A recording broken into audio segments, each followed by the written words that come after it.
cool. Turn me up. Yeah.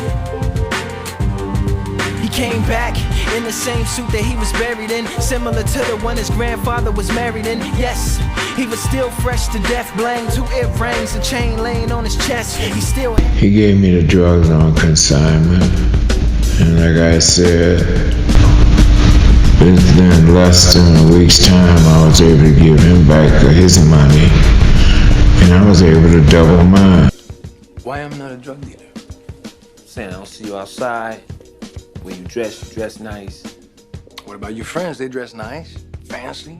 I was doing so well at selling drugs that he started giving me more and more different ounces, 3, 4 ounces, 5 ounces. I started having so many drugs that my mother-in-law stayed next door, and I asked her if it was all right. I'd take it and put it in her basement, and she told me yeah, because I didn't want to have that many drugs in my house, and thinking about the police coming there, and it would be too much for me to be able to get rid of before they got through my door. I sold the drugs from my house. I was making so much money, so it scared me. So I had a way to take care of my habit and make money off of it at the same time.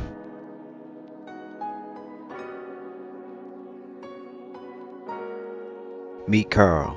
We call him Ol'scool. I met Carl not too long ago, recently at a church, and he was giving his testimony while I was there filming the service. That's me, Preston Heights, writer-director of the COOL, the Chronicles of Ol'scool. After hearing Carl and hearing his testimony, it really inspired me to seek more about his story and to find out exactly what he had been through. We called his story the COOL, the Chronicles of Ol'scool. So we decided meeting up a couple of days a week, and I would sit and film him talking, telling about his life. Carl is 68 years old, and he's seen a lot in his 68 years. I laid down that night and went to go to sleep, and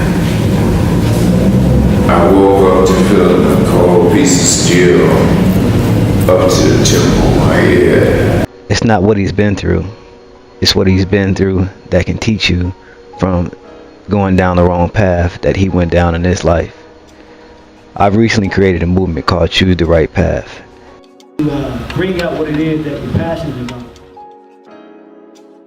I felt that Carl's story and his message was definitely in tune with the goal of Choose the Right Path. I believe Carl's story, Ol'scool, can help anyone.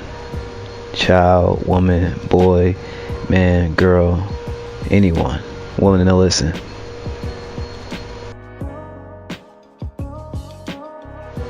So sit back, relax, and listen to some of the stories of the COOL, the Chronicles of Ol'scool.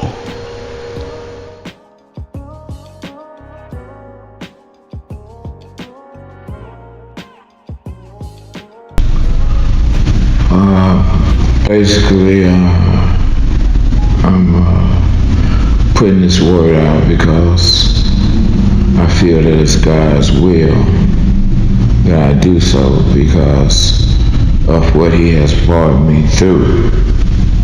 And seeing all my friends and guys who hook up in the game with me are either dead and in the penitentiary. The reason I say God's will is because I believe He let me live through all of this, that I may be able to take the message and bring it to the young people that are in high school. I choose so more to put it on high school, to speak to the young kids in high school, because that's when my addiction really started getting heavy.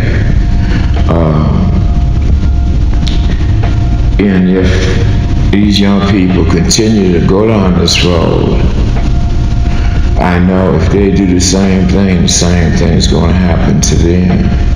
And eventually, it's going to tear you down. You might not even live as long as I have lived.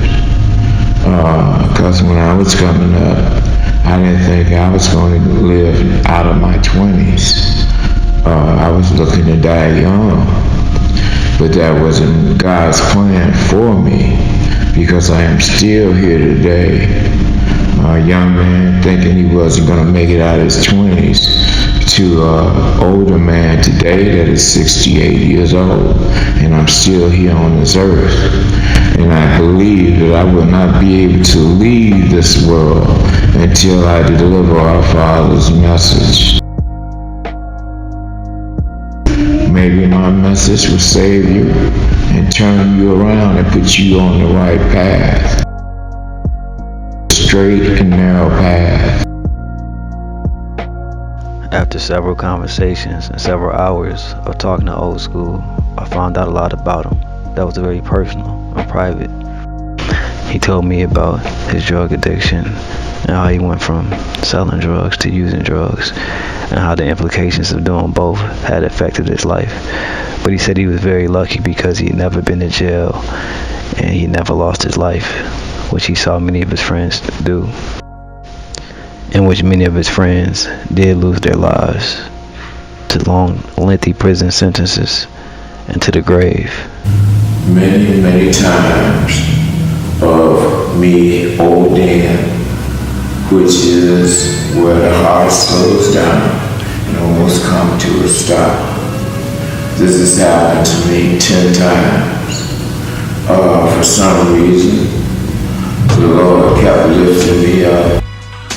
I felt as if I was talking to a walking miracle. I was truly lucky to be alive, and I was truly grateful to be talking to him, to be listening to his story that he lived through.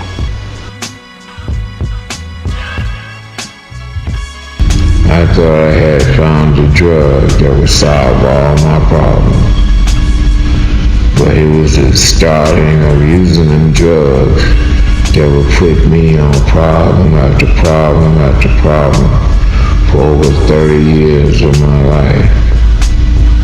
I snorted it 20 years, I sold it for just as many years. I had heroin for breakfast, I had heroin for lunch, and I had heroin for dinner. As I was doing drugs, the reason I started dealing with it is because the people that I was buying my drugs for, they were getting brand new cars, nice homes, because I was paying their bills for them. He had over 100-something customers. In a day for him to make $2,000-3,000 was nothing. Actually, it got to where I got so good, I put Broham and Mike out of business. Broham, that's how you used to call each other back in the day, Broham. Yeah, he had a Fleetwood Broham, you know. And I knew about Fluky, you know, and some of the other gangsters that was in the city of Chicago. And basically we all had one thing in common. We was all about that money, and we would do pretty much anything we had to do for that money, because that was my drive, that money. You know, financially, didn't have no problems. Didn't have no problems at all. My wife was working, and I'm selling the drugs, and you know, it was, to me, it was good. It was beautiful. We had no financial problems, and I would be like, just say in a week's time, you figure $5,000-6,000 a week, and And when you start making that kind of money, ain't no way you gonna go work for somebody for maybe $9, $10 an hour. Get a check for maybe $300. That became beneath me. Cause I done got used to making this big money every week. So, to me, life was beautiful. Sometimes I would have a little break. I'd drive around Chicago. I would always bring a couple of bags with me. I'd go downtown and sit down there and have me a steak and take in a movie and call myself just enjoying life. I had all the material things that I really needed. This life goes passing you by. It might go fast if you lie. You born, you live, then you die. Oh, oh, oh, oh. If life goes passing you by. To me, I had no worries. And What changed? What changed in your life to make you like stop selling drugs? Because you said you never been to the penitentiary. So tell us like what was it that like really changed you as a man? Eventually, little by little, things started dropping off. Till it came to the point where I ended up starting to be my best customer. During this time,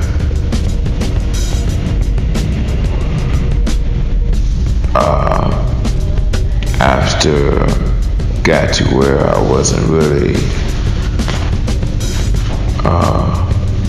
being successful anymore with selling drugs, I had to end up starting to go to programs, different programs in the city of Chicago to get off of drugs.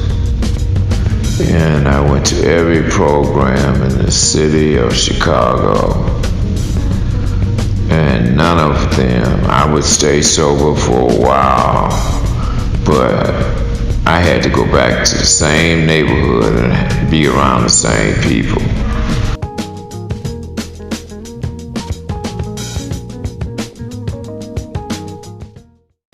Ivy, you good? You know I got all my niggas looking for the little nigga now, B. Sonny like my little brother too. Anything you need, let me know. Good looking, baby, because I need your help, babe. I need you to help me sell these 14 keys so I can get this ransom money for Sonny, man. You got 14 bricks right there? Yeah. Put you up, eh? Yeah, man, but look, B. Once we get my little brother back, man, we right the fuck back on, baby. We right the fuck back on once I get Sonny. It's gonna be business.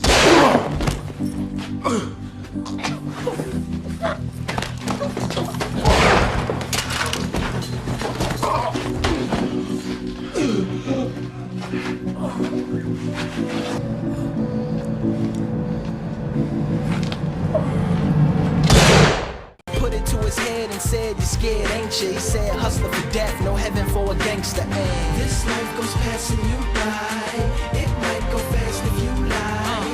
You born, you live, then you die.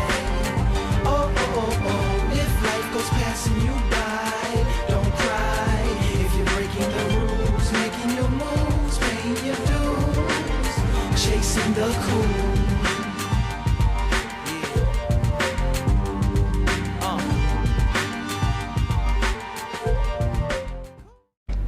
A nigga like me, man, I love the game.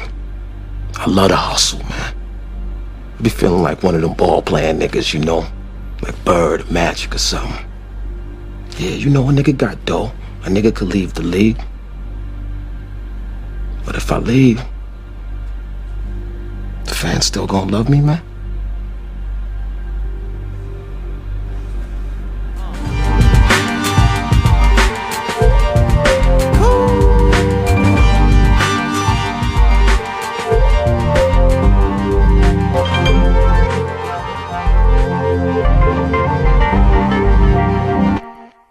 Choose the Right Path is more than just a movie.